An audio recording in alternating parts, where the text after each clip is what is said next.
बॉलीवुड की हर खबर के लिए प्रेस कीजिए बेल आइकन और जुड़े रहिए व्हाट्सएप बॉलीवुड के साथ।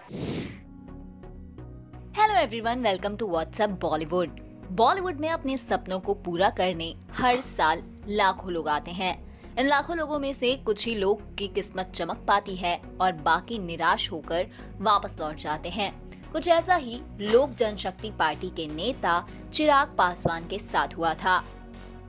बिहार चुनाव 2020 में लोक जनशक्ति पार्टी के नेता चिराग पासवान इन दिनों नीतीश सरकार के खिलाफ आवाज उठाकर बेहद ही सुर्खियां बटोर रहे हैं।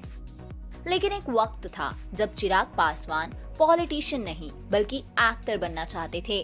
चिराग को बॉलीवुड में लॉन्च करने के लिए कंगना रनौत का सहारा लिया गया था। कंगना ने फिल्म के लिए मोटी फीस भी वसूली थी। चिराग अपनी पढ़ाई के बाद ना तो पॉलिटिक्स में आए और ना ही किसी टेक कंपनी में नौकरी करने गए। उन्होंने सीधा बॉलीवुड का रुख किया।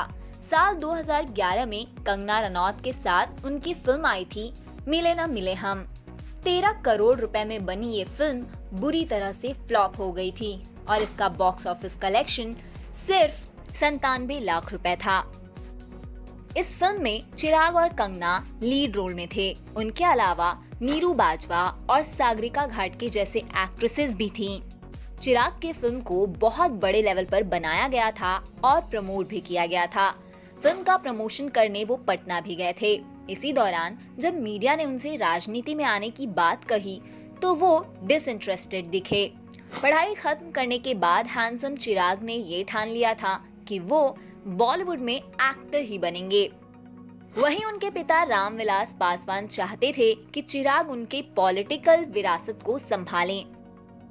जयपुर के एक मॉल में फिल्म की स्क्रीनिंग के दौरान रामविलास पासवान आधी फिल्म देखकर ही वहां से निकल गए थे।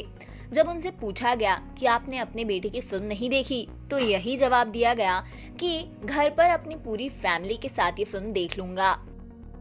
फिल्म के प्रमोशन के दौरान जब चिराग से पूछा गया कि राजनीति के बजाय उन्होंने बॉलीवुड को क्यों चुना तो इस पर चिराग ने जवाब दिया, राजनीति एक ऐसी चीज है जो मेरे रगों में बहती है। राजनीति से न मैं कभी दूर था, न हूँ और न कभी रह सकता हूँ।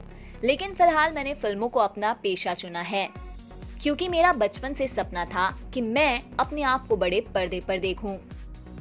हालांकि चिराग की ये फिल्म पहली और आखिरी फिल्म भी थी। इसके बाद उन्हें कोई फिल्म नहीं मिली, जिसके बाद साल 2012 में उन्होंने पॉलिटिक्स ज्वाइन कर लिया और अब इन दिनों उनका नाम बिहार चुनाव में सामने आ रहा है।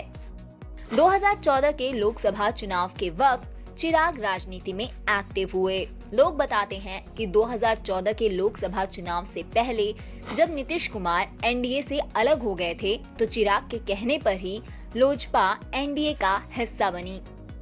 उस चुनाव में चिराग जमुई से खड़े हुए और जीते भी। 2014 में लोजपा 7 सीटों पर लड़ी और 6 जीती। आइए अब बात करते हैं चिराग पासवान के नेटवर्थ के बारे में। 2014 के बाद 2019 में भी चिराग जमुई से ही लड़े और जीत भी गए। इस चुनाव के वक्त उन्होंने जो एफिडेविट दाखिल किया था उसमें उन्होंने अपने पास 1 करोड़ 84 लाख रुपए की संपत्ति बताई थी, जिसमें 90 लाख रुपए तो सिर्फ एक बंगले की कीमत ही है जो पटना में स्थित है। वहीं चिराग के पास 2 गाड़ियां हैं। पहली जिप्सी जिसकी कीमत 5 लाख रुपए है और दूसरी है 30 लाख रुपए की फॉर्च्यूनर।